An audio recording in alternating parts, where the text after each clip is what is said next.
las empresas de acá, pues todavía tenemos esa visión de pequeña empresa, de pyme, donde pues no tenemos procesos tan definidos, procesos tan bien realizados y estas empresas pues los tienen todo muy bien coordinados, pues, por algo están en esos modelos y jugando con las altas esferas de la parte de tecnología del mundo, ¿no? Entonces es importante.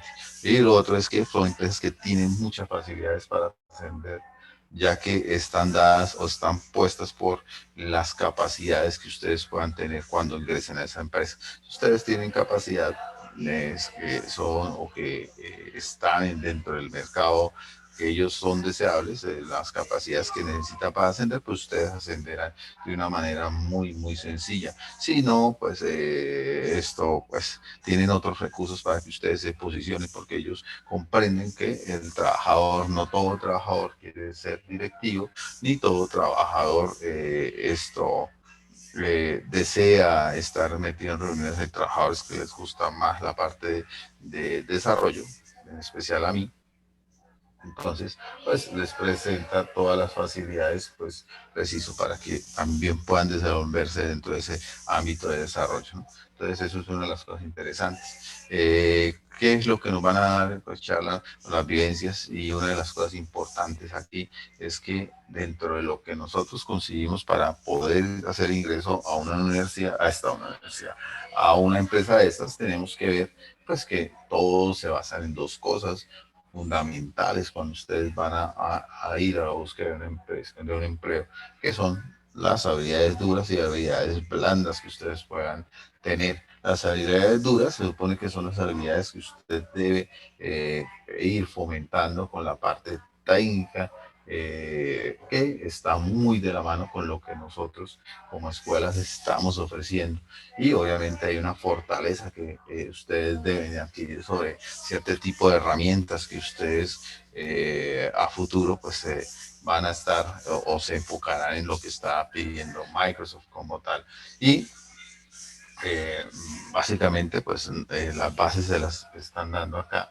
Y ustedes pues hoy dentro de ese sistema de autoaprendizaje que tenemos nosotros como ingenieros de sistemas que es tan fuerte y yo creería que es una de las cosas más fuertes que hacemos como ingenieros dentro de las otras ingenierías que no son tan cambiantes, la de nosotros sí, y ese cambio que tiene la ingeniería de sistemas nos hace que tengamos esa adaptabilidad a nuevas lenguajes, a nuevos esquemas, a nuevos modelos de desarrollo. Entonces, pues es chévere pues que ustedes miren hacia de lo que están hablando ellos, hacia dónde quiero enfocar y miren unas cosas importantes están desde el punto de vista del Program Manager, que es el programador de Microsoft, el principal Program Manager, que ya es un ámbito mucho más directivo, y el Senior Data Scientific, que es ya un analista de datos. Entonces, hay tres perfiles muy chéveres para que ustedes miren y vean esa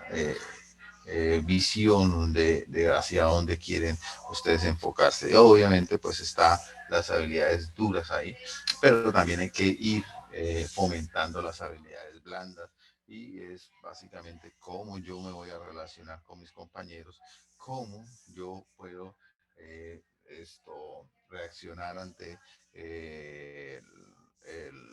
la presión, ¿sí? Todo eso y obviamente pues también está la parte de comunicación tan importante que ustedes ya tienen el tiempo y pueden seguir tomando los cursos de inglés de la UIS para que pues hagan esa fortaleza de inglés que les va a dar esa habilidad en comunicación y también pues obviamente aquí hablamos también de la parte de trabajo en equipo, trabajo en Scrum, Stream Programming, pues que todo esto se va dando para que ustedes puedan ir y laborar en una entidad como esta, que sería muy chévere, pues que nosotros como WIS tengamos una presencia significativa en estas empresas, pues que eso hace que también pues a futuro pues las empresas tomen como un poquito más de confianza a la hora de ver un egresado WIS presentándose a sus filas y eso hace que también pues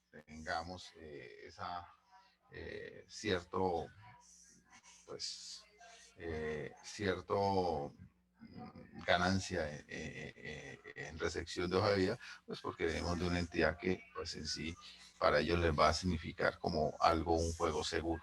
¿Sí? Entonces, para que ustedes lo tengan muy en cuenta, recuerden, jueves 15 a las 12 meridiano, para que ustedes tomen y vayan a esta charla que pues es virtual. Yo sé que es una hora más o menos de almuerzo, ¿sí? Pero una de las cosas chéveres de esta virtualidad es que ustedes pues van almorzando y así a nivel como de podcast, ustedes van a ir escuchando la charla y van tomando nota para que ustedes tengan esa proyección y vean cuáles son sus puntos que tienen que fortalecer de aquí a cuando salgan y cuáles otros pues van a desarrollar cuando antes de salir para que puedan acceder a estos empleos. Listo. Bueno, vamos a empezar con base de datos. Hoy vamos a ver desde el modelado hasta vamos a ver los fundamentos teóricos que tiene la base de datos relacionales, porque son las que nos interesan, esos fundamentos teóricos que yo ya les había hablado, que hacen que esto sea mucho más fuerte dentro del punto de vista de cómo se relaciona y cómo puede mejorarse, porque casi todos los procesos que tengan este tipo de relaciones y que tengan esos fundamentos teóricos, pues hacen que los procesos sean más fuertes a nivel de la concesión del modelo matemático y la optimización dentro de lo que es las máquinas o el mundo digital, ¿no? Entonces, eso es una de las cosas interesantes acá. Vamos a ver el modelo entidad-relación y el modelo relacional como tal, ¿sí? Entonces, vamos a hacer esa concesión. Aquí los tengo que corregir un poquito, pero bueno. Lo primero que vamos a ver es que, y vamos a hablar un poquito de esto, es cómo es el proceso para realizar una base de datos. Cuando hablamos del proceso para realizar una base de datos, no es un proceso tan diferente como lo es un proceso de desarrollo.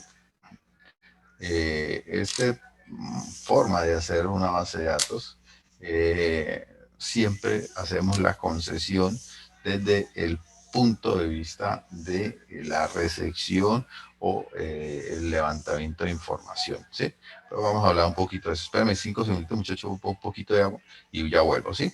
Sí, profe, tranquilo.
Bueno, entonces vamos a ver cómo es el proceso de desarrollo de una base de datos, que no es tan diferente al proceso de desarrollo normal de cualquiera uno de los elementos. Una base de datos es un componente del software. Como tal componente de software, también tenemos que entrarlo dentro del proceso de desarrollo, dentro de la elección de los requerimientos y obviamente pues dentro de esa elección de requerimientos tenemos que darle una prioridad a los requerimientos y a lo que debemos realizar para poderlos cumplir. Una de las cosas interesantes acá Cuando nosotros empezamos el proceso de desarrollo de base de datos, siempre tenemos que ver una de las cosas importantes, que es que el que nos contacta siempre para este proceso es lo que nosotros siempre dentro del ámbito de, del desarrollo o del ámbito de los requerimientos lo llamamos como el stakeholder. ¿Qué es el stakeholder? En su traducción más cercana al español serían los directamente interesados en el proyecto, ¿sí? Son los stakeholders. Dentro de eso, pues que ahí siempre nos va a contactar el que nosotros reconocemos como gerente o dueño dueño o CEO de la empresa, que ahí siempre es dueño, y ese es el que nos va a decir o nos va a contactar para hacer la base de datos. Pero ¿qué es lo que pasa acá? Nosotros siempre debemos tratar de acotar lo más que podamos en nuestro campo de acción. ¿Por qué? Porque nosotros tenemos que limitar muy bien, uno por salud del proyecto, y uno por salud de nuestra relación con el cliente. ¿Por qué? Porque pues, el cliente siempre te va a decir, quiero una base de datos para mi empresa, y nosotros probablemente le digamos, bueno, pero ¿qué quiere dentro de esa esto dentro de esa base de datos que haga, ¿sí? Dentro de esa software que quiere, qué procesos de la empresa quiere cumplir? Y acá es interesante hablar de los procesos de la empresa, ¿sí? ¿Por qué? Porque nosotros, aunque ustedes vean, las empresas siempre son entidades o entes vivos que eh, por lo general tienen procesos similares. Esos procesos similares son los que nosotros vamos a tratar de abarcar, similares entre comillas, o podemos hacer el proceso misional, que eso hablaremos un poquito más adelante, ¿sí? Bueno, tenemos dos clases de procesos, unos misionales y otros que son los procesos de negocio normales que podemos conseguir, que los cuales siempre van a estar software como ERP, y que por lo general en mi experiencia siempre trato de alejarme un poco de estos procesos. ¿Por qué? Porque pues son procesos que sí, la clase queda grabada. Esta no, pero la de mañana, la de los muchachos de mañana, yo la grabo, ¿vale? Y la clase la grabo y la subo. No he subido la anterior, pero yo la grabo y la subo al, ¿qué? Al canal, y la publico en el site, ¿vale? ¿Listo? Bueno. Y hablamos de que todas las empresas como entidades vivas tienen procesos similares. Si ustedes la van y miran como por ejemplo, el de todos los entes vivos respiran, todos los entes vivos tienen circulación, todos los entes vivos comen, ¿sí? Y pues obviamente todos los entes vivos comen de forma diferente. ¿Qué es los misionales? Los que hacen de forma particular. Por ejemplo, el hombre de forma particular piensa, ¿sí? Entre comillas, eso creemos nosotros que somos los únicos, pero pues entre comillas, digamos que solo los hombres piensan y pueden hacer ideas. Entonces, pues es un proceso que es muy particular del hombre. Eso es una de las cosas. Las ballenas pues, hacen un cántico, eso es un proceso muy particular, y así hay cosas particulares que hace cada una de las entidades, y esos son los procesos misionales, lo que hace particularmente la empresa. Si nosotros vamos por ejemplo, una empresa mecánica, ¿sí? De arreglos mecánicos, pues lo que hace particular la empresa mecánica es el arreglar vehículos, ¿sí? Y ese es el proceso, por ejemplo, misional de la empresa. Pero tiene procesos que son normales que tengan todas las empresas, como compra, ventas, inventario, recurso humano, Todos esos son procesos que todas las empresas tienen, procesos que nosotros siempre vamos a ver que todas las empresas realizan. ¿Sí? Eso es diferente. Obviamente, pues un proceso para que vean que pueden ser diferentes. Si yo tengo una empresa con recursos humanos, por ejemplo, el taller mecánico, y una empresa como eh,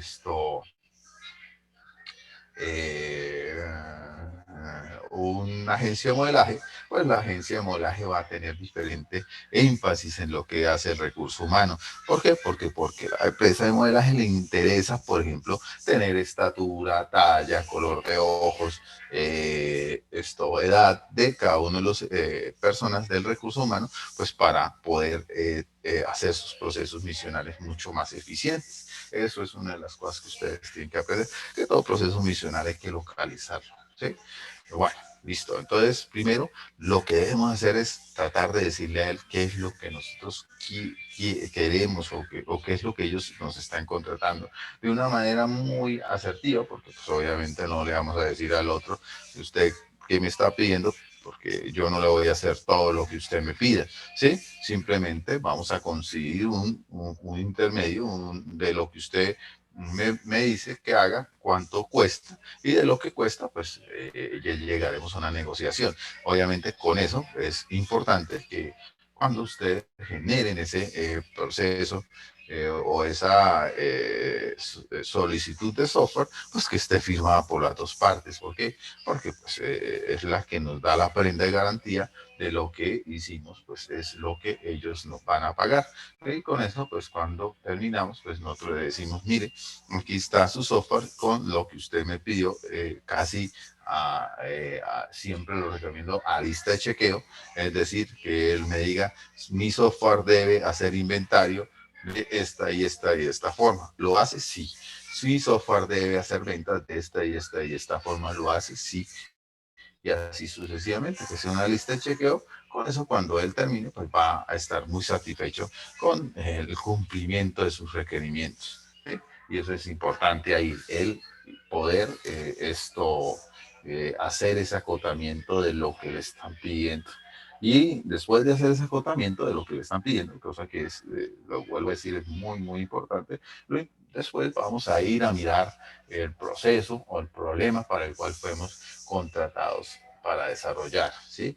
Y ahí vamos a ir precisamente a hablar con los directamente interesados en el proceso, ¿sí? Porque puede ser que la empresa tenga 10 gerentes o 5 CEOs, pero solo me contrataron para hacer el proceso donde intervienen un gerente y 3 CEOs y ya. Entonces los otros no me interesan, ¿sí? Porque pues no tocan parte de mi proceso. Y ahí pues empezamos a hablar con el primero, con gerencia, para que nos dé su visión del proceso. Una cosa que es importante aquí recalcar, pues que casi siempre no es esto regla general, pero no es siempre, no se le puede aplicar a todos, pero es una regla general. Los gerentes por lo general tienen una visión soñadora de lo que es el proceso.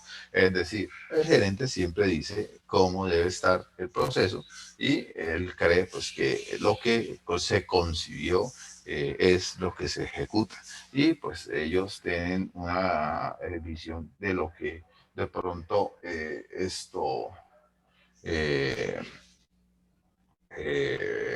la visión soñadora de lo que o cómo se realiza el proceso, y obviamente pues ellos no están en el diario de qué hacer de proceso, no todos, por eso digo, pero Profe, esto, una preguntita, claro.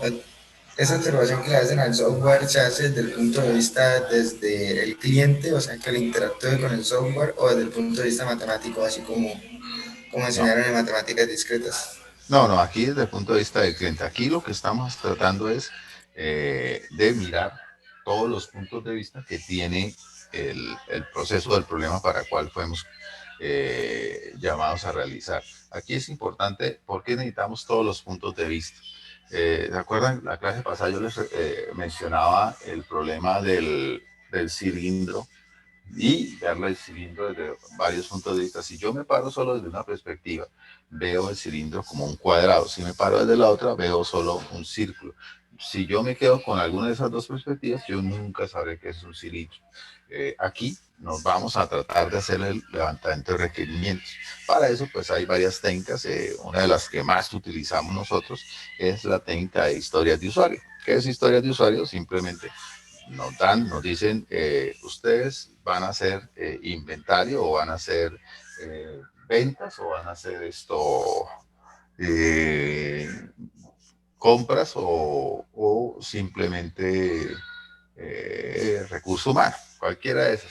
Entonces, ustedes casi siempre van a dar, en la mayoría de empresas, por lo general, si tienen alguna de normas ISO, ustedes hablan con el gerente les va a pasar el diagrama de flujo o el diagrama de el manual de funciones de recurso humano. Y ustedes básicamente se lo leen completo, que ese es el proceso ideal, ¿sí? Cómo deben conseguirse las cosas. Y ahí, importante, si ustedes pueden decirle que les dé algún tipo de documentación, mucho mejor, porque pues la documentación es la que nos dice dónde cambian los eventos. Después van y hablan con el CEO o el director del área de recursos humanos, la cual pues van a hacer que ustedes puedan interactuar con los mandos medios. ¿Cuál es la ventaja de un mando medio con respecto al gerente? El mando medio pues ve el proceso de él y cómo interactúa con otros procesos aledaños, ¿sí? Es decir, si yo estoy en inventario, yo sé que lo que me entra en inventario me sirve porque es lo que sale para ventas o porque sale o porque interactúa con compras, ¿sí? Y básicamente él intentará primero maximizar su inventario, pero sabe que el inventario interactúa con otras áreas y eso es importante para nosotros, ¿sí?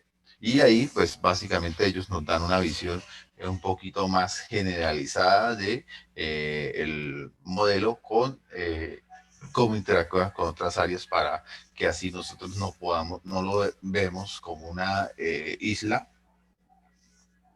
sino como un proceso que le sirve a otros procesos. Después vamos y empezamos a hablar con los personas que hacen la parte de operaciones, los operarios del proceso. Y esos operarios en sí nos van a dar cómo es el proceso en realidad, pero con una visión muy sesgada. ¿Por qué? Primero porque ellos solo ven el pedacito que están haciendo. Si ellos solo interactúan en un pedazo del proceso, hasta ahí llega. Y no van a ver qué es lo que se necesita para que siga funcionando de ahí para allá.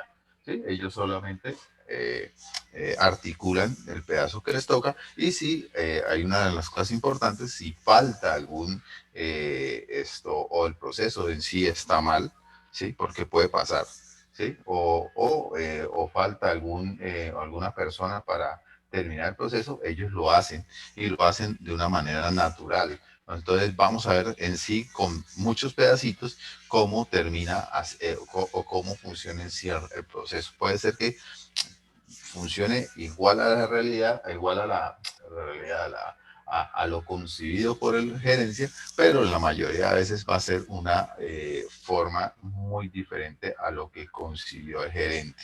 ¿Sí? Va a ser diferente, muy, muy diferente a cómo el gerente lo vio en realidad. ¿Sí? Ahí es básicamente eso. Entonces empezamos entre todos esos puntos de vista a armar nuestro proceso en general y los requerimientos que debe cumplir para lo que fuimos contratados, ¿sí? Y ahí ya, después de levantar los requerimientos, pues ya podemos ir al gerente y decirle, mire, estos son los requerimientos que usted debe o lo que debemos hacer para que cumpla ese grueso que nos dijo, que probablemente siempre nos haya dicho, no es que yo quiero que hagan inventario, o por ejemplo, si es una tienda, yo quiero que haga las partes de venta de un supermercado, por ejemplo, la parte de caja de supermercados, pero para poder hacer la parte de cajas de supermercados que sea ventas, tenemos que hacer adquisición y compras, ¿sí?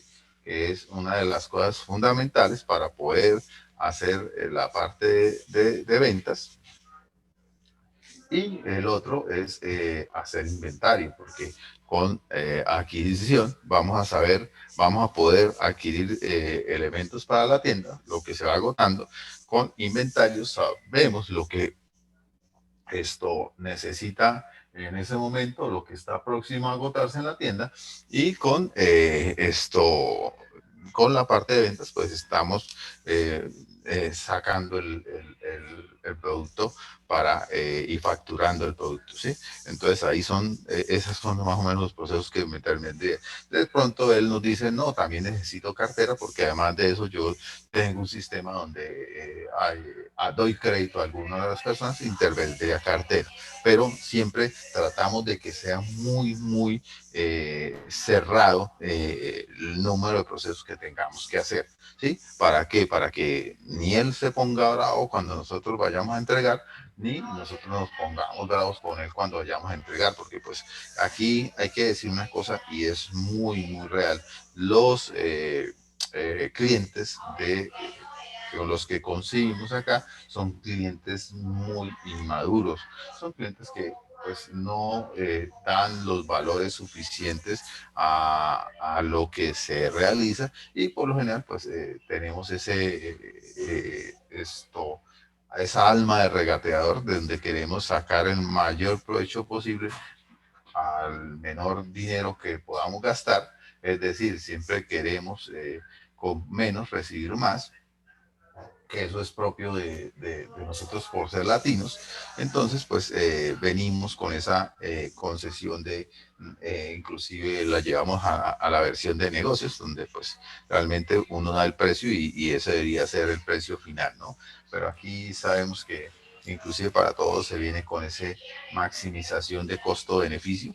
Entonces, tenemos que empezar a pensar en ese momento en si nosotros logramos delimitar, pues él al final ya sabe lo que va a recibir y nosotros lo que vamos a hacer, y no vamos a tener ningún problema con el cliente.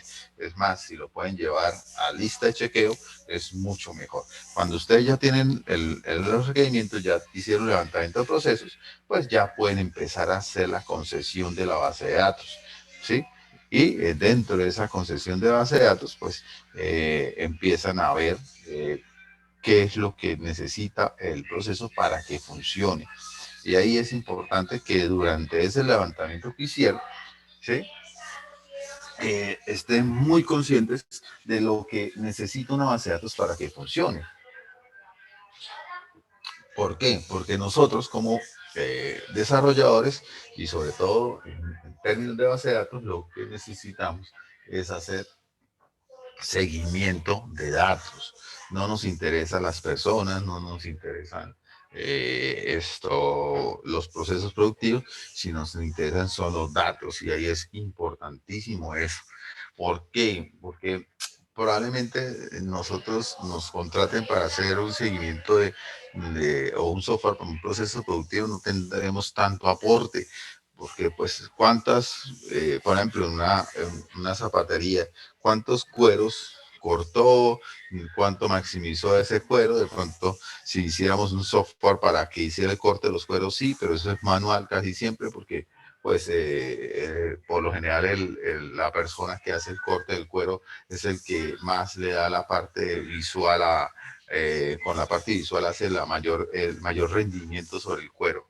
Entonces es muy difícil que nosotros lo controlemos y todo eso así, ¿sí? Entonces, ¿dónde interactuamos bien? Pues si nos dice, bueno, vamos a manejar el inventario de los zapatos, y ahí sí ya podemos entrar a decir, sí, claro, el inventario, cuántas referencias de estas hicieron, cuántas están en bodega, cuántas salen de bodega, eso sí lo podemos hacer, lo hacemos muy bien, pero en procesos productivos no. Y ahí hay una de las cosas importantes. ¿Por qué nosotros nos vamos a datos? Porque es la parte donde pues, manejamos mejor dentro de la ingeniería de sistemas, en los datos. ¿Qué necesitamos nosotros del proceso? Que cuando ustedes vayan a levantar el proceso, por ejemplo, hablan con gerencia, pues ustedes colocan dentro de lo que tiene gerencia, pues que por favor le dé toda la documentación posible del proceso. Cuando vayan a bandos medios, sí, ustedes prácticamente le van a pedir documentación. ¿Qué es la documentación? Y antes de seguir con eso, pues la documentación es todos los papeles que se generan durante el proceso. Y si ustedes pueden tomarle fotografía, fotocopiarlos o que les regalen el papel, ¿sí? Pues sería muy bueno. Si hay otro software que está ahí, porque muchas veces vamos a hacer o vamos a reemplazar un software o un conjunto de software, porque varias veces son dos software que se mantienen en eso,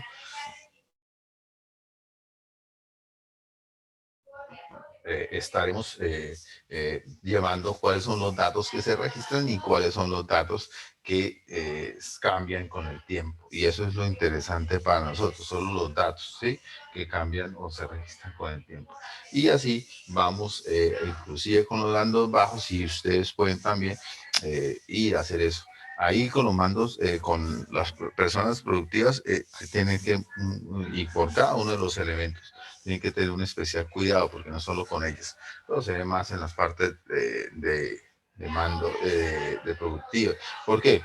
Porque pues ellos casi siempre, o por lo general el usuario o la persona, este holder con el que estamos entrevistando, pues ustedes les preguntan cuál es la persona más importante para el proceso, casi siempre van a decir que ellos, ¿sí? O lo hacen ver o exaltan su proceso como el más importante, pero ¿qué es lo que pasa? Pues eso va un poco por la parte egocéntrica que tenemos nosotros los seres humanos de pues concebir lo que nosotros hacemos como el más productivo. Espérame 5 minutos.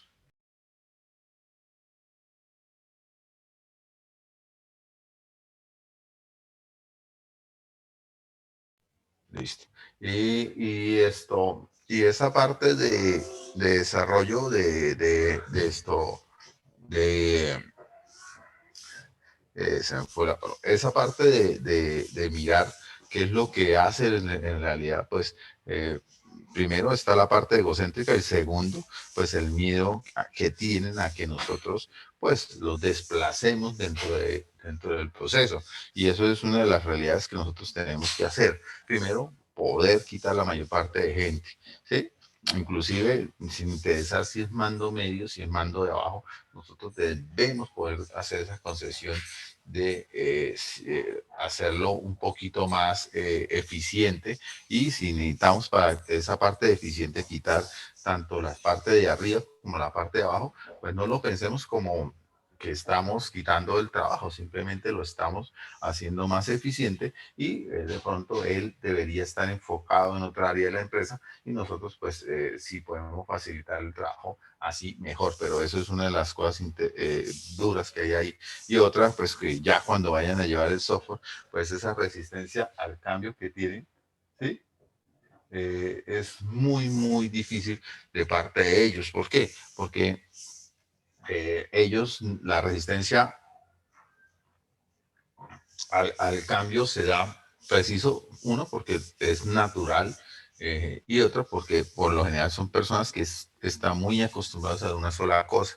Y cuando nosotros presentamos en otra perspectiva lo que están haciendo, pues ellos siempre se van a sentir mucho más cómodos con lo anterior. Eso es una de las cosas, y para romper esa resistencia hay que primero ser un poco más asertivo con las personas que le estamos presentando, y segundo, pues ser más.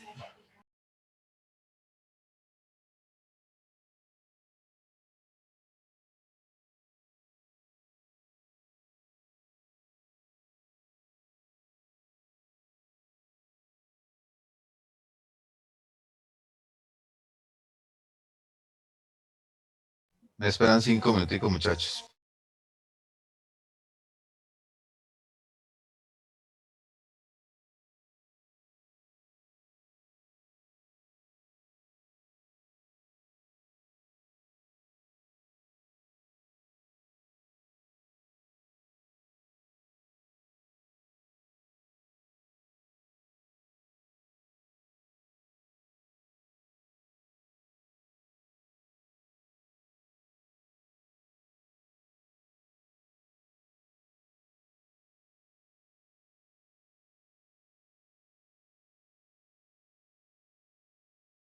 Listo, muchachos, qué pena. Listo. Entonces, una de las cosas interesantes acá es que no tenemos que entrar a chocar. Primero porque las personas que estamos recibiendo la apreciación del proceso es la persona que también nos va a recibir el proceso. ¿Sí? Y muchas veces, aunque nosotros pensemos que por gerencia eh, vamos a tener todo el apoyo, recuerden que los que incidan la aprobación del software es eh, la parte de operarios, los que van a decir si el software sirve o no. Y cuando nosotros chocamos de pronto con con el operario, pues al final el operario es el que da el visto bueno para el recibido de cada uno de los elementos que estamos dando. Entonces tenemos que ser un poquito eh, como más diplomáticos, ¿sí? Y obviamente, pues no es que seamos completamente amigos, pero sí que tengamos una muy buena relación con ellos. Aquí otra cosa interesante, nosotros, ¿qué nos sirve o cuáles procesos nos sirven a nosotros con respecto a esto, al desarrollo? O sea, cuál es lo que nos hace o vamos a mirar con respecto a desarrollo del software? ¿Qué es lo que nos sirve a nosotros? Los datos. Y aquí es importante siempre referirnos a los datos, ¿sí? ¿Por qué? Porque, pues, lo que decía, nosotros procesos productivos no nos vamos tan bien, nosotros vamos es a los procesos de datos. Y aquí viene la parte donde nosotros tenemos que ser un poquito más ingenieriles. ¿Por qué? Porque si el proceso está de la concesión que hicimos, el proceso se puede mejorar, lo hacemos. Y aquí importante no las personas, sino los datos y quién cambia los datos a medida que vayamos avanzando, ¿sí? ¿Quién cambia y qué datos se cambian? Por ejemplo, una pregunta así sería, por ejemplo, en una notaría, en un proceso de una notaría, por ejemplo, de revisión de papeles, ¿quién es la persona más importante en la notaría?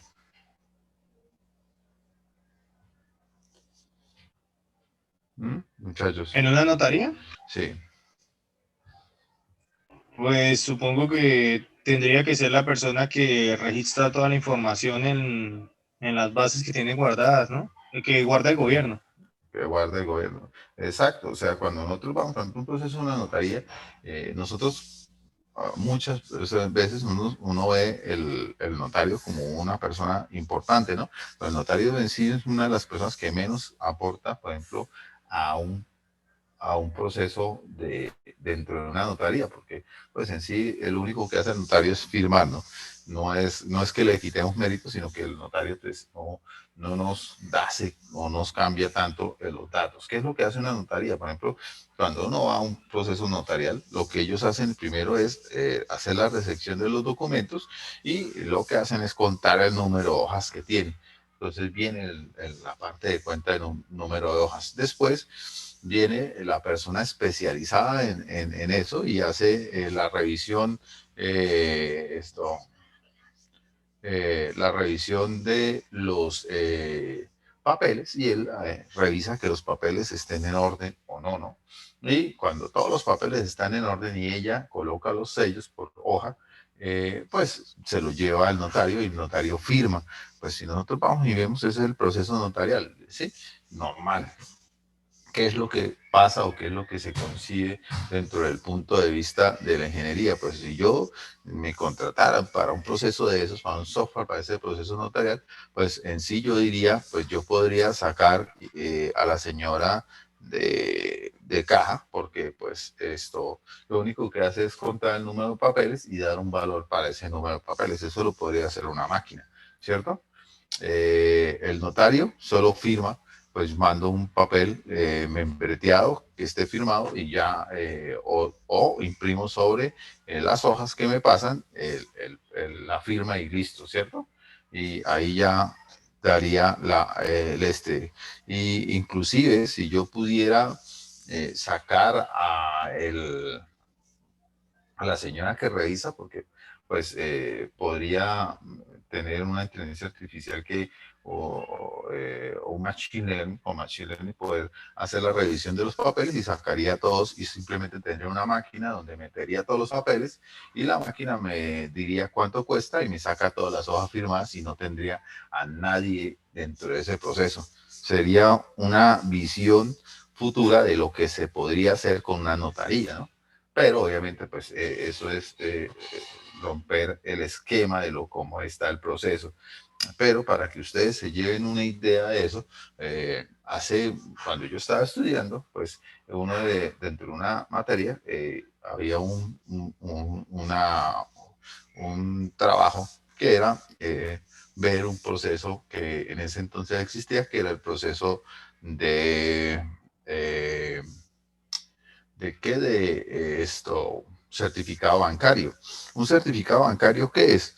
Pues es un elemento donde dice pues que usted tiene una cuenta en el banco y que esa cuenta tiene un determinado fondo y venía con la firma del gerente del banco. ¿Cómo era antes ese proceso? El proceso del certificado bancario, pues usted tenía que ir al banco, había una niña en recepción, usted le decía que necesitaba un certificado bancario y ella le generaba un ticket, inclusive como que había que pagarlo, me acuerdo muy bien, y usted pues se lo pasaban con eso, se lo pasaban a alguien allá de procesos de banco, él tenía y buscaba cuánto imprimía en una hoja de esas zetas, zetas no, esas de impresora de punto, esas que se demoraban como 2 años imprimiendo, y sacaba el papel y se lo pasaba a la secretaria veía el papel con los fondos, con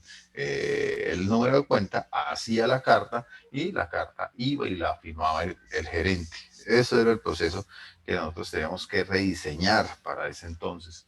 ¿Qué hicimos nosotros? Pues básicamente nosotros lo que hicimos fue, en ese entonces, pues casi todo el mundo rediseñó su proceso y dentro del rediseño que hicimos nosotros con mi compañero, pues llegamos a quitar a todos, inclusive al gerente, ¿no? Pues fue un tema de discusión en clase porque pues cómo podíamos, o sea, de tener una, dos, tres, eh, 4 personas o 5 personas a pasar a no tener personas dentro de un proceso. Pues era algo que pues era difícil. ¿Por qué? Porque usted tiene que pensar en una forma de hacer algo como que ya está concebido y que ya funciona. ¿Sí? Y ahí era difícil que usted rompiera ese esquema de lo que usted ya conoce, cómo funciona, para volverlo o verlo desde otro punto de vista, ¿no? Y eso es difícil dentro del punto de nosotros como seres humanos.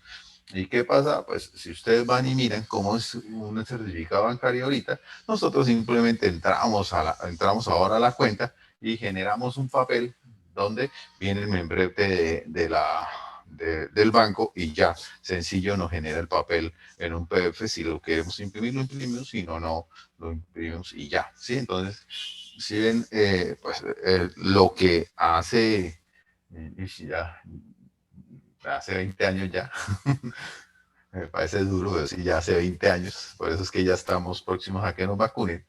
Eh, lo que hace 20 años para nosotros era inconcebible, ¿sí?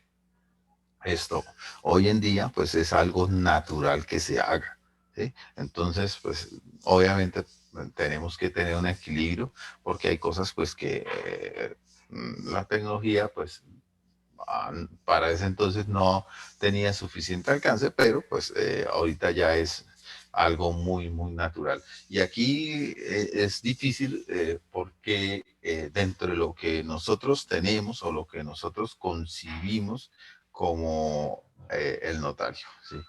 Es que lo que nosotros concibimos como la parte natural, como lo que nosotros concibimos como lo que se debe hacer, pues es algo que siempre lo vemos y para nosotros es natural verlo así, ¿sí? Pero verlo de otra forma diferente es la parte más difícil dentro de la ingeniería, porque nosotros tenemos que romper el esquema de cómo funciona y en base a sus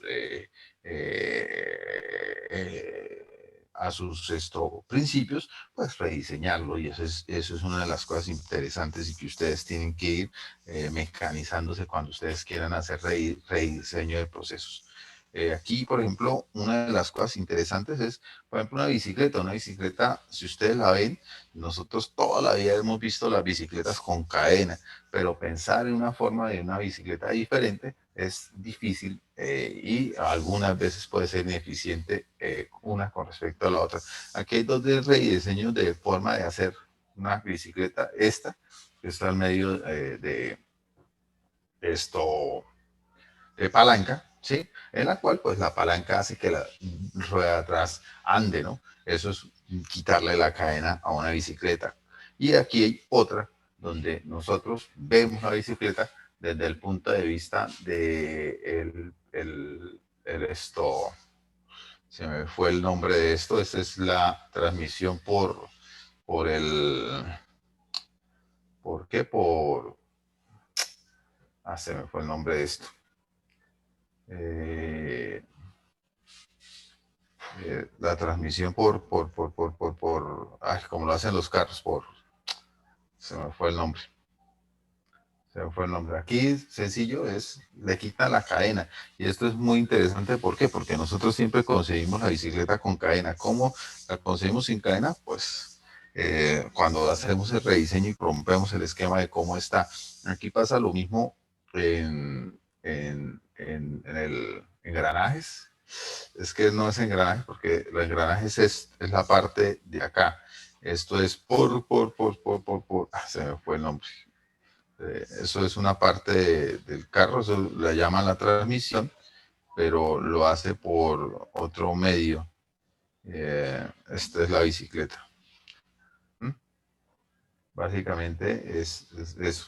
Y si ustedes ven la bicicleta como tal ha ido evolucionando. ¿Por qué? Porque las primeras bicicletas en sí no tenían cadena, ¿sí? Eh, bicicletas antes, las bicicletas antes no tenían cadena, las bicicletas siempre se llevaban con una sola rueda delante grande para que usted pudiera hacer la transmisión del movimiento y no hay una rueda pequeña atrás para eso. A medida que fue evolucionando, pues fue evolucionándose en cadena y después, pues eso es algo que se ha vuelto muy tradicional en nosotros, la cadena, pero puede ir cambiando con el tiempo. Después de tener ese modelo conceptual, que es un modelo, de tener ese levantamiento de requerimientos y todo eso que se necesita para sacar el modelo conceptual. Y aquí es importantísimo que ustedes tengan en su cabeza que lo que necesitamos son los datos y por eso hemos hablado tanto de eso. Los datos que nosotros, ustedes cuando vean este modelo de base de datos, ustedes tienen que pensar en una cosa, que el modelo base de datos es el modelo estático. ¿Y qué significa que sea estático? Pues que solo nos sirven los datos del elemento, ¿sí? En sí es una fotografía de el modelo, una fotografía del estado del, del estado del estado del sistema en un determinado tiempo. Eso es lo que es un modelo de base de datos. ¿Por qué? Porque pues nosotros cuando hablamos de los diferentes esquemas con los cuales definimos un sistema, pues siempre definimos esquemas dinámicos y estáticos, ¿sí? Los dinámicos, por ejemplo, diagrama de objetos, de clases de objetos, son diagramas dinámicos, que es lo que está cambiando en ese momento en el sistema. Y en el diagrama de base de datos es un diagrama estático donde solo se guardan los datos en determinado momento. Es una fotografía del sistema en un determinado momento y ahí es importante cuando ustedes piensen la fotografía, ustedes van a pensar cómo están los datos en ese momento, cómo sé cómo está mi sistema en ese momento y ahí están precisamente los datos de la fotografía. Eso es lo que es un sistema. Entonces, cuando nosotros conseguimos el sistema, en el modelo conceptual, definimos un sistema estático. Ese es un válido para cualquier base de datos y es en sí es una interpretación del mundo real y eso lo tenemos que tener muy en cuenta y por eso les hago tanto énfasis en que ustedes tengan diferentes actores de ese sistema para que lo puedan tener lo más real a el mundo real como está concebido el sistema. Aquí después vamos a ver el modelo lógico, que es en sí, depende del sistema de gestión de base de datos. ¿Por qué? Porque ahí ya tenemos que, en ese esquema conceptual, dependiendo de lo que las necesidades que tenga ese sistema, tenemos que ir definiendo una base de datos. ¿Y eso para qué? Para poderlo hacer en el modelo lógico. Primero, definimos qué tipo de base de datos necesitamos. ¿Por qué? Porque pues, depende de lo que estemos haciendo. Si para nosotros lo más importante es una base de datos, una base de datos, eh,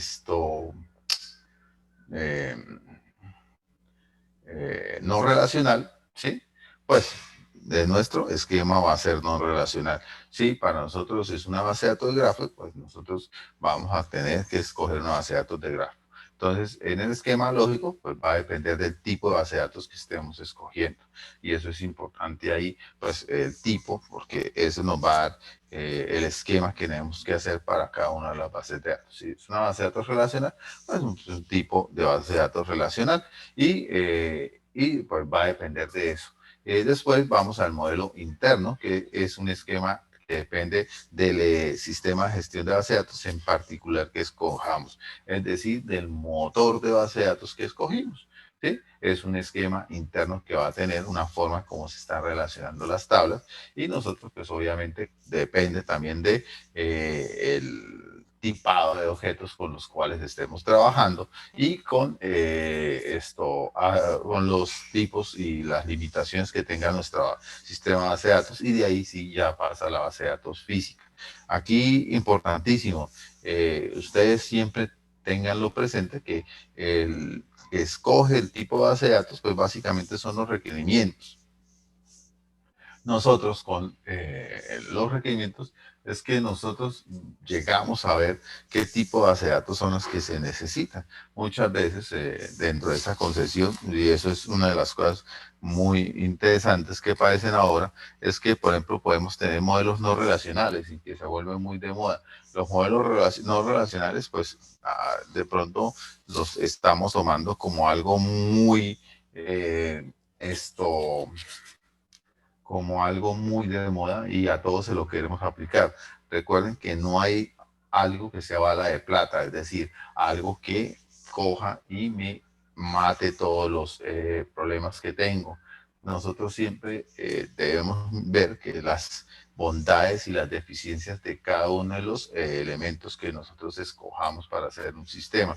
Y obviamente dentro de eso también está que nosotros podamos tener esa experticia para poder seleccionar cualquier tipo de tecnología y la aprendamos y la podamos utilizar en el sistema que lo requiera, para que no nos volvamos en personas especializadas en solo un tipo de tecnología y pues obviamente pues vamos a tener o vamos a terminar haciendo como si nos vemos especializados pues obviamente no podemos coger todos los proyectos que tengamos con los mismos requerimientos y con los mismos necesidades para solucionarlos con las mismas herramientas. ¿Sí? Si no, vamos a terminar como el señor que compra una remachadora y todo lo arregla a punta de remache. No, no se puede. Puede ser que funcione, pero para ciertas cosas, las otras no. Van a funcionar, ¿sí? O sea, es una concesión de eso. Eso es, yo lo he visto mucho ahorita. Todo el mundo está haciendo sistemas con bases de datos no relacionales y uno les pregunta, ¿ustedes creen que esto, que ese sistema está para no relacional o relacional? Y pues lo que ellos ven es que funciona con no relacional, pero a medida que haya crecimiento de ese sistema, pues no va a tener un funcionamiento bueno, ¿sí? Entonces, es de lo que ustedes tienen que cuidarse. Bueno, entonces, eh, el proceso para revisar bases de datos, primero está el modelo conceptual, es válido para cualquier sistema de gestión de base de datos, primer esquema de la base de datos, quién lo realiza, y aquí es importante saber que es el primer esquema, pero no tiene que ser un esquema muy elaborado, simplemente pues algo muy sencillo que nosotros no tenemos que entrar a hacer en detalle a escribirlo. ¿Sí? ¿Quién lo realiza? Pues el analista. Importante que pues ahí básicamente puede ser un desarrollador, ¿m? Pero ahí lo conseguimos como un analista de datos, un analista de requerimientos, que es donde más tenemos que hacer el desgaste para poder tener esa visión de lo que se necesita, ¿no? Se obtiene de la información obtenida ante la fase de análisis, como cualquier desarrollo de software. Y ahí es importante pues que dentro de esa fase de análisis vuelvo y les hago y les recalco énfasis en eso, que ojalá todos los papeles que ustedes puedan recoger durante esta fase, pues les va a dar una mejor información y les va a decir qué son lo que realmente necesita guardarse, ¿no? Los datos que realmente necesitan guardarse durante toda el proceso, cuál fueron contratados para desarrollarlo. Saltarse de este esquema se aleja en exceso del problema del mundo real, porque pues muchas veces, y eso pasa mucho, ustedes los contratan para hacer un software de inventario y van y cogen un software genérico o un esquema genérico de inventario. Y ahí vuelvo y les hago el énfasis que les hago con respecto a lo que es o lo que se necesita para una empresa. Una empresa siempre tiene, recuerden, dos tipos de procesos, misionales y no misionales. Los procesos misionales son los que son propios de la empresa y los no misionales son generales en todas las empresas. Eh, Misionales son comparables con procesos que para todos los seres vivos son iguales, por ejemplo, o que digo iguales, no, que tienen todos los seres vivos. Respirar, de pronto en algunas desplazarse, comer, todos esos procesos que deben tener circulación, todos deben tener eso dentro de los seres vivos.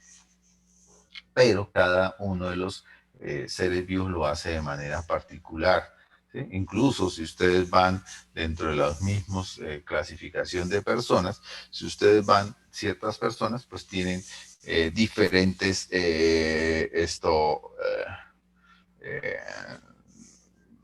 eh, formas de comer o comen diferentes o procesan diferentes los alimentos. Por eso es que a algunos les funciona, por ejemplo, un tipo de dietas y a algunos otros no, porque pues algunos sistemas pues absorben mejor unos nutrientes, otros no, y esto es lo que hace particular dentro de cada una de las entidades que el proceso, ¿no?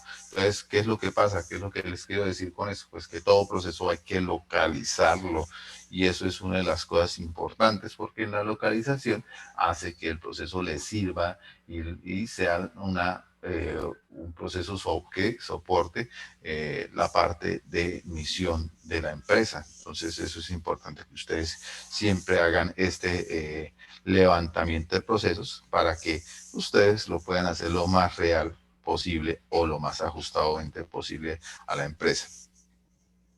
Dentro de los modelos lógicos que definen tipos de bases de datos, se acercan más al ordenador.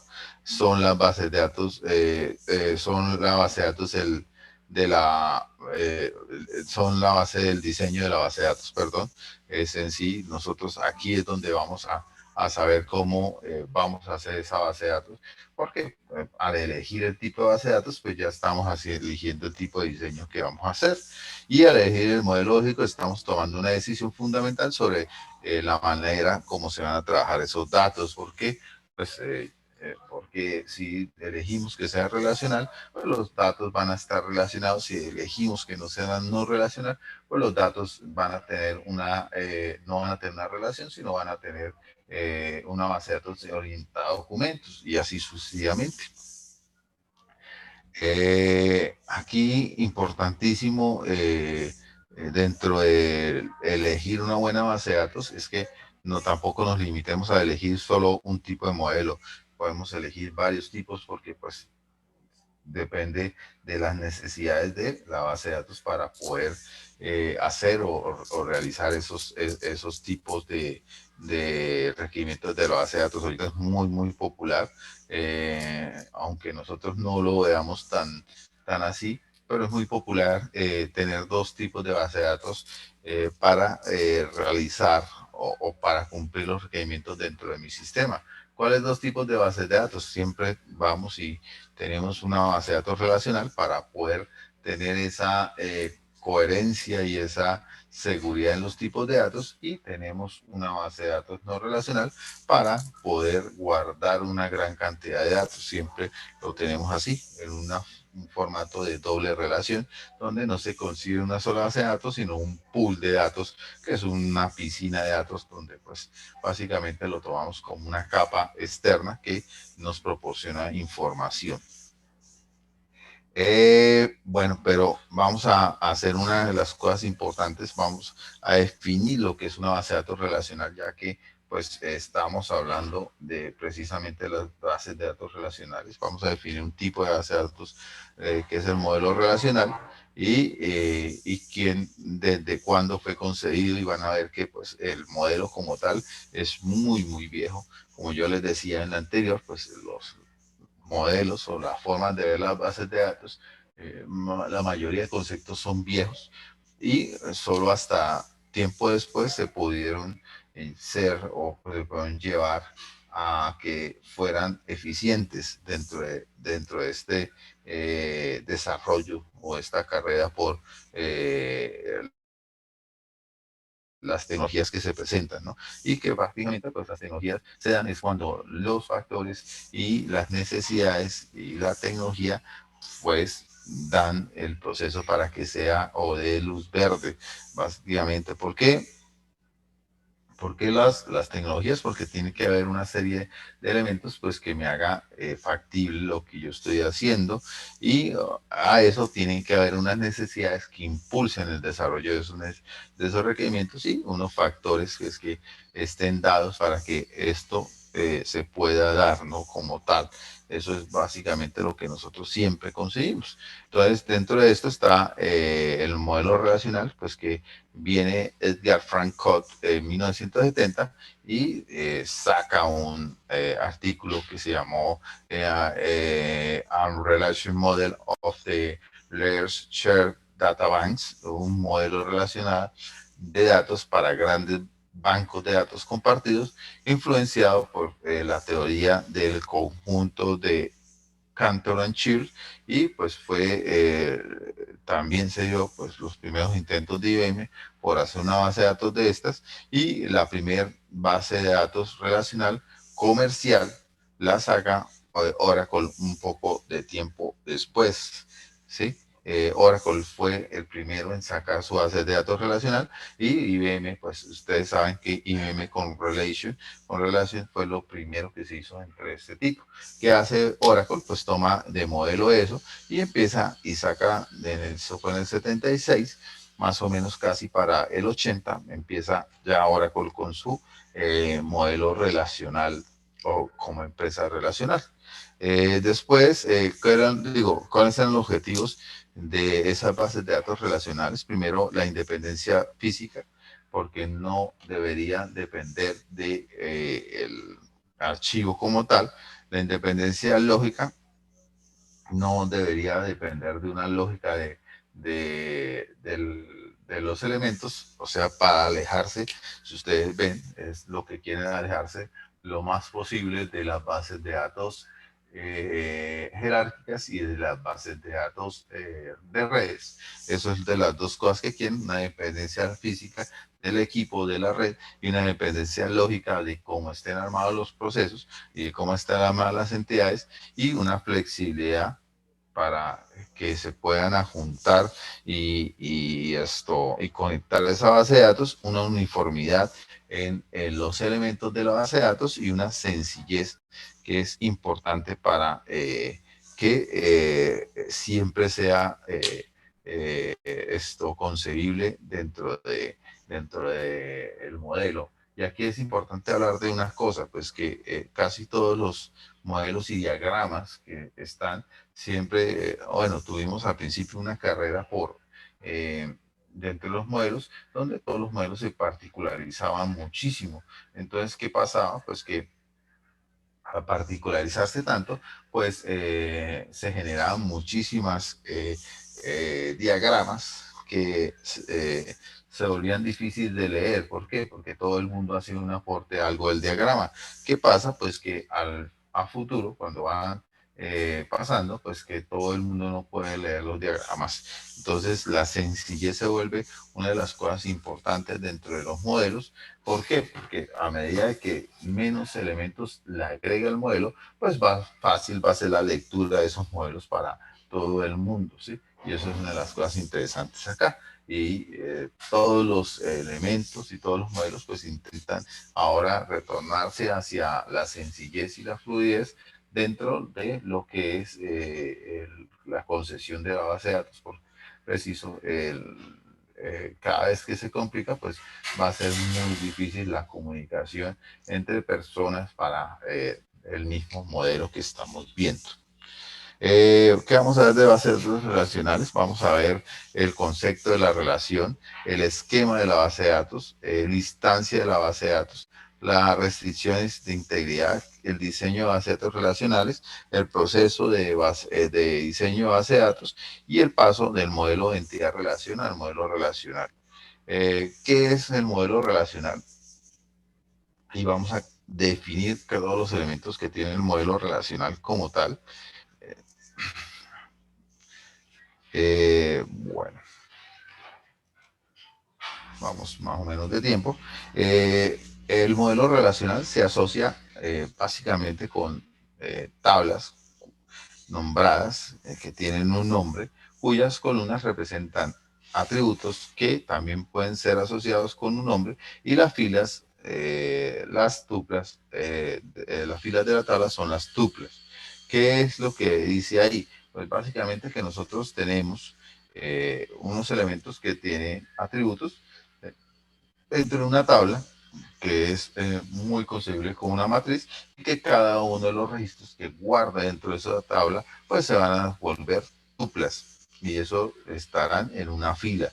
Entonces eso es para definir más o menos una matriz donde pues tenemos unas columnas y cada columna vamos a insertar un valor que nos va a estar formando en una tupla y vamos a hacer la definición de cada uno de estos elementos donde dice que los valores que tomen las tuplas se extraen del conjunto de constantes llamados dominios. ¿Qué significa acá? Pues que cada uno de los valores que tiene la tupla, pues va a corresponder a un dominio, y o sea que va a tener una restricción para no guardar lo que sea, y acá es donde nos alejamos muchísimo de lo que son las bases de datos no relacionales, porque las bases de datos no relacionales, pues usted puede guardar pues diferentes tipos de datos en un solo registro. Acá ya están diciendo que todos los registros van a tener siempre el mismo tipo de datos.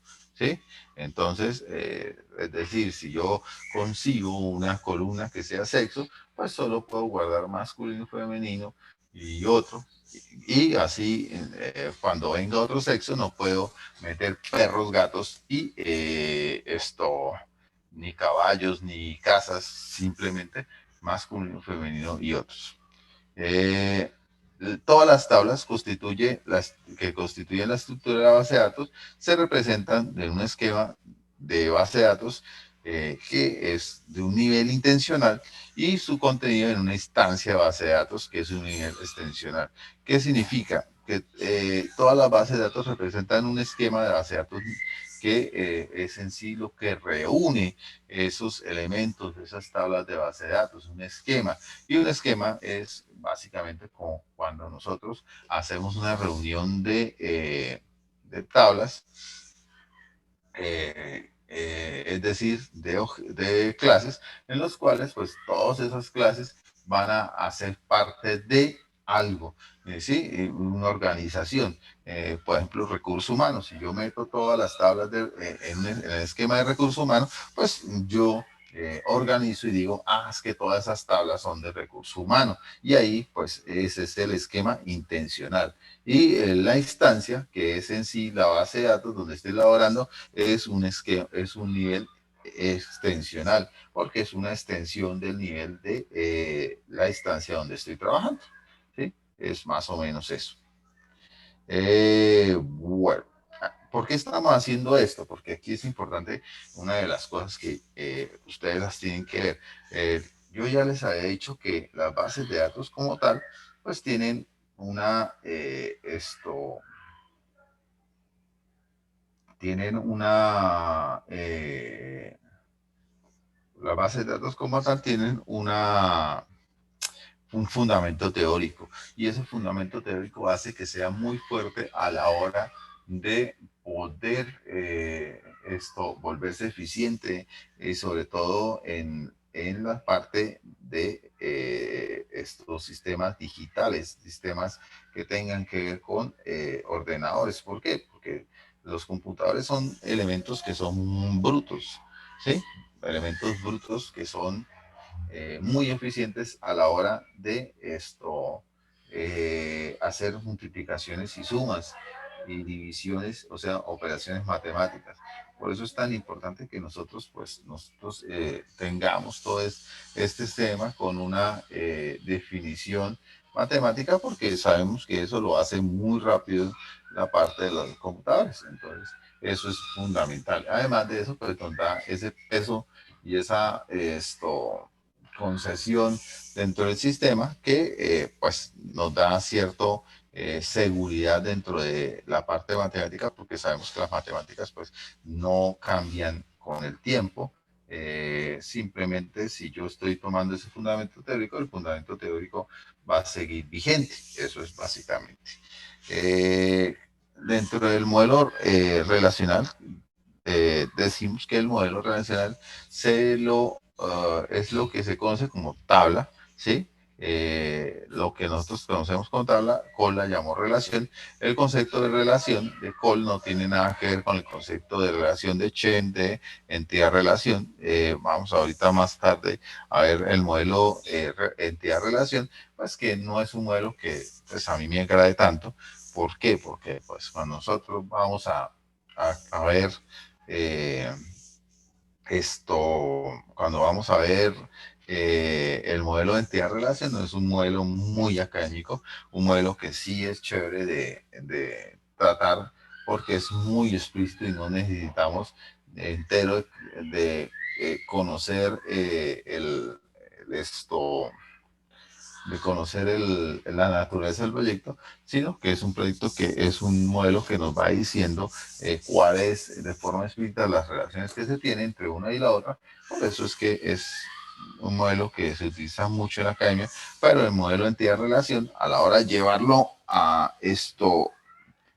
la hora de llevarlo a un, a un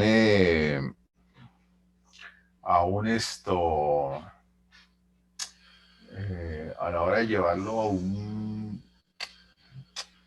a un ámbito más profesional, pues es un modelo que por la cantidad de elementos que tiene, pues se vuelve muy difícil de manejar. ¿Sí? Entonces, pues nosotros siempre lo conseguimos para las clases, donde pues probablemente con unas 10 tablas no hay problema, con unas 10 entidades no hay problema, y en cambio, en el modelo relacional, pues a medida que va creciendo, pues sigue siendo una lectura muy fácil. En cambio, en este no. Entonces, para que ustedes más o menos lo consigan así, ¿no? Por lo menos nunca van a encontrar, eh, o bueno, casi nunca, porque siempre habrá alguien que lo haga, un modelo entidad-relación dentro de un esquema comercial. Bueno, entonces, cuando nosotros hablamos de tablas, ¿qué es lo que hace una tabla o qué costa una tabla? Y aquí es importante, siempre hay atributos que son las columnas y tuplas que son las filas. Aquí recordemos que las tuplas son muy parecidas a lo que nosotros hablamos de objetos. Por eso nosotros siempre aplicamos unas reglas importantes en las que les dice que no hay dos tuplas iguales. ¿Por qué no hay dos tuplas iguales? Porque no hay dos objetos iguales en el mundo real. ¿Sí? Las tuplas son un elemento del mundo real. Es comparable con los objetos de las clases de objetos. Por eso es que nosotros vamos a ver más adelante que se relaciona mucho el modelo de clases de objetos con el diagrama de relacional. El dominio son los valores que puede tomar un atributo, ¿sí? Esos son, o sea, si yo le doy ya sea un dominio definido por mí o un dominio definido por la base de datos, solamente va a tener esos valores en los cuales está ahí en ese dominio. Es decir, por ejemplo, si yo digo que el valor son el sexo, pues lo relaciono con un dominio de sexo, pues solo va a tener los elementos de masculino, femenino, otro. Y si yo se lo dejo a la base de datos y le digo que tiene un dominio de los enteros, pues los únicos valores que va a poder conseguir son valores enteros dentro de ese valor en la tupla. ¿Sí? Entonces tenemos valores que pueden tomar un atributo, el grado, que es el número de columnas que tenga esa tabla. Por ejemplo, si yo defino una persona y digo que es de grado 10, pues va a tener eh, nombre 1, nombre 2, apellido 1, apellido 2, edad, sexo, lugar de nacimiento, profesión, hobbies y me falta uno, color de cabello, color de ojos, ¿sí? 10 atributos, eso sería grado 10.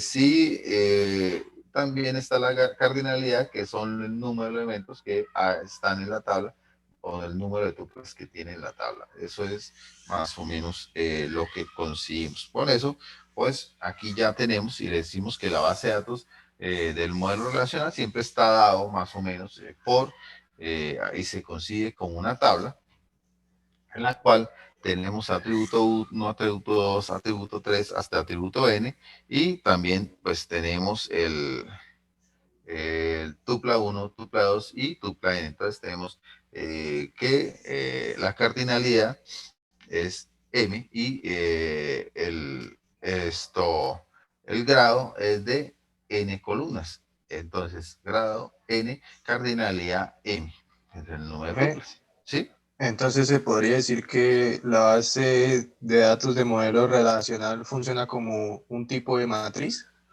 Exacto, se consigue como un tipo de matriz. ¿Por qué se consigue como un tipo de matriz? Porque ya vamos a ver acá, cuando nosotros vamos a hacer la concesión de las definiciones formales, la definimos como un R, ¿sí? Como un vector que tiene ciertos dominios y esos dominios van a tener ciertos valores. Entonces, por eso es que nosotros siempre que vemos la representación de una tabla, de una base de datos, o lo hacemos un select column, pues vamos a ver, es una matriz que se devuelve con el número, las columnas que nosotros pedimos y el número de filas el número de filas que se devolvieron por la consulta. Entonces siempre la vemos como matriz. De ahí uno de los problemas más grandes que se tiene, que es que cojan Excel como si fuera una base de datos. ¿Sí? Inclusive los malditos de Microsoft, ahorita que les he hecho tantas flores ahorita, porque inclusive me ha gustado mucho lo que están haciendo con software libre, que es uno de los que más le ha aportado al software libre últimamente. como dan tantas facilidades con Excel, pues la gente cree que el tomar Excel y colocarle una capa más de interfase, pues la hace que sea una base de datos y no es una base de datos como tal. Inclusive cuando ustedes van a Access, que es sí como dicen ellos, la base de datos ligera que tiene, y Access no alcanza a ser una base de datos, se ve como si fuera matrices relacionadas, ¿sí? Entonces aquí vamos a tener que tenemos los tuplas M y los atributos N, y cuando nosotros vamos a verla dentro de lo que es los diferentes vistas del modelo relacional, el modelo físico y el modelo lógico, pues la tabla como tal, cuando vemos el tipo lógico, la vemos como tabla. Cuando lo vemos desde el modelo físico, puede ser un archivo secuencial allá, un archivo en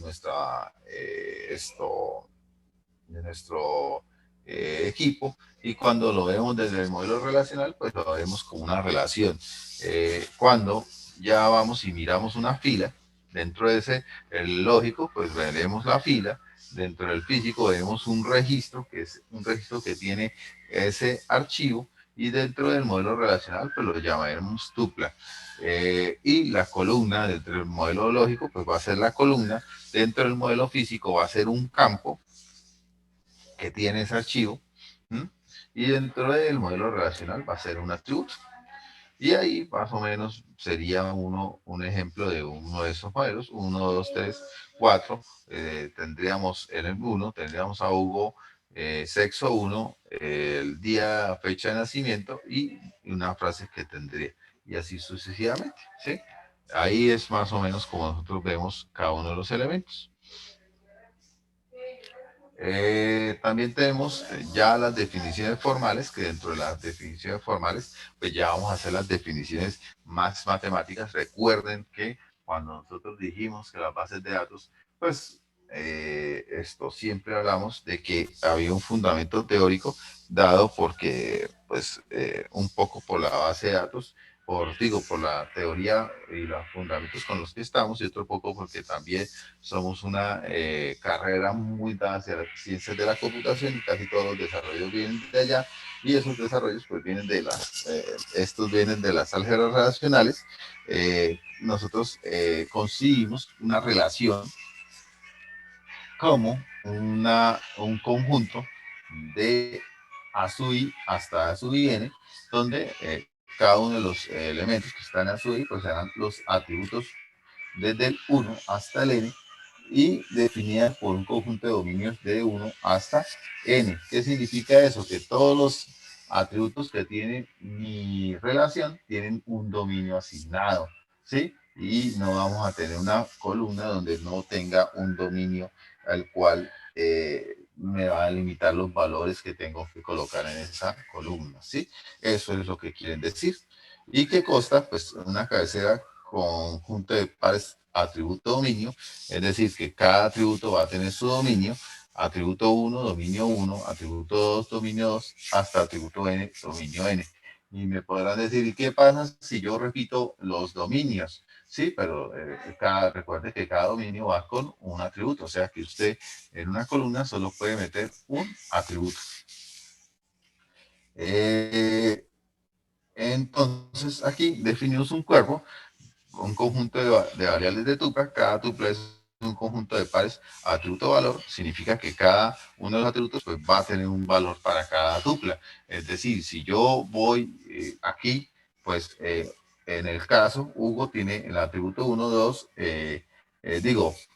Paco tiene el atributo 1, 2, en el nombre tiene Pato, en el 1, el ID sexo va a tener 1, y en el fecha tiene 01, 02, 20, 2009, y la frase es nula. Y así sucesivamente. Y para esto, pues para decir que las relaciones tienen las siguientes características. Ustedes ya ven que tiene un fundamento matemático muy fuerte, y esto significa que pues nos dan ciertas características dentro de las relaciones. Cada relación tiene un nombre y este es distinto al nombre de todas las demás, ¿sí? O sea, es muy parecido a las clases. Nosotros dentro de las clases, nosotros solo podemos tener un nombre de clase, ¿sí? Y no puede ser esto igual a otro, porque si nos va a botar un error en el compilador. Eso es una de las cosas. Muy diferente a que yo las tenga en otro esquema. Aquí pasa lo mismo. Si yo tuviera en otro paquete, pues puedo mantener el mismo nombre, pero con diferente paquete, porque sería otra forma de identificarlas diferentes. Los valores de los atributos son atómicos, significa que cada atributo toma solo un valor y las relaciones son normalizadas. No puedo tener un valor que sea cambiante en el tiempo. ¿Qué lo puedes cambiar en el tiempo? Pues a procesos, pero en sí, por sí solo, no puede cambiar el valor, ¿sí? Siempre debe haber un proceso que dispare ese valor y debe estar demarcado por su dominio. Si usted definió que va a varchar, su dominio es el de los varchar, el string. Si usted definió que fuera esto numérico, pues el dominio va a ser numérico. No hay dos atributos que se llaman igual. Ustedes cuando ven o consideran clases y objetos, cuando ustedes definían la clase, pues no podían tener dos atributos en la clase iguales. Aquí pasa lo mismo. El orden de los atributos no importa, ¿sí? No importa cómo estén ordenados, no hay ninguna diferencia entre que sea el primero y el último, solamente un orden conceptual que nosotros podamos darle. Cada tupla es distinta de las demás, no hay tuplas duplicadas y eso es una de las cosas pues, que se da porque las tuplas son representaciones de elementos del mundo real, lo cual significa pues que si yo tengo un elemento de un objeto del mundo real y lo guardo en una tabla, en una entidad, pues ese elemento es diferente a otro elemento que tome, así sean exactamente iguales. Debe tener una diferencia marcada que obviamente nosotros lo tendremos para identificar, ¿sí? Así ustedes tengan dos hermanos que son gemelos, uno tiene un código de cédula y otro tiene otro código de cédula, ¿sí? Y son diferentes. El orden de las tuplas no importa, las tuplas no están ordenadas y eso es una de las partes interesantes y nosotros cómo las podemos acceder, pues también vamos también de cómo accederlas, también podemos mirar cómo ordenarlas a nuestras necesidades. Las relaciones, vamos a mirar qué tipo de relaciones tenemos dentro de una base de datos, con eso terminamos, para que ustedes más o menos las consigan. No es que todas las bases de datos tengan este tipo de relaciones, pero son las que ustedes pueden aparecer. Obviamente en base de datos se llaman de forma diferente, pero más o menos aparecen así.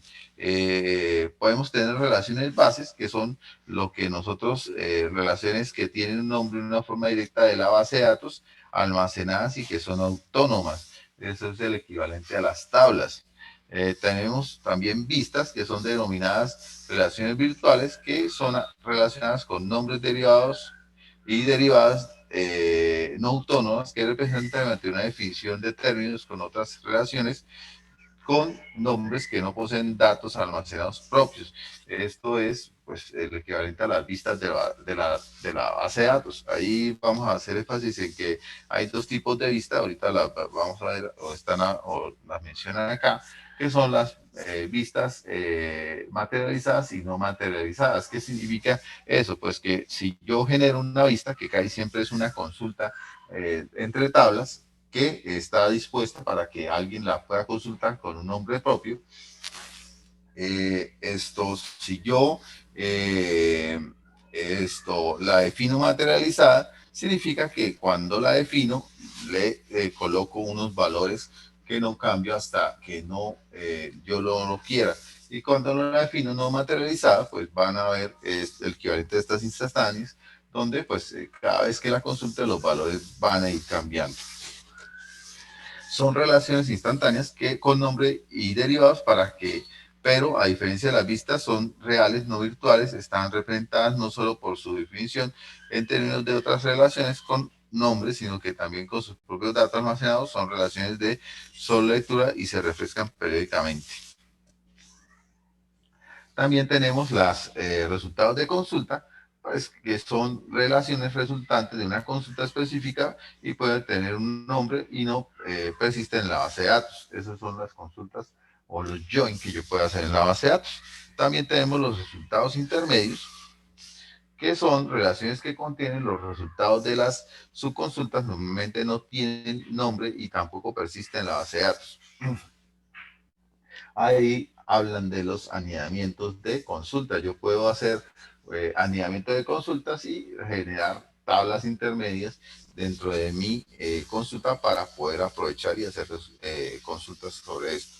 Y los resultados temporales, que son relaciones con nombres similares a las relaciones, base de datos o las instantáneas, pero con la diferencia que construyen automáticamente en algún momento apropiado.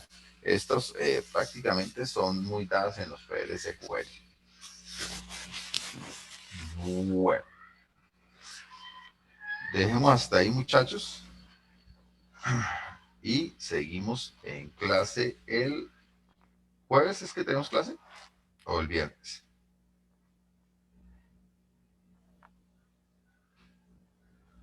Me parece que es el jueves, profe. Listo. Entonces vamos el jueves. El jueves creo que Sí, el jueves. tenemos nuestro primer tallercito. Va a ser un taller muy, muy facilito.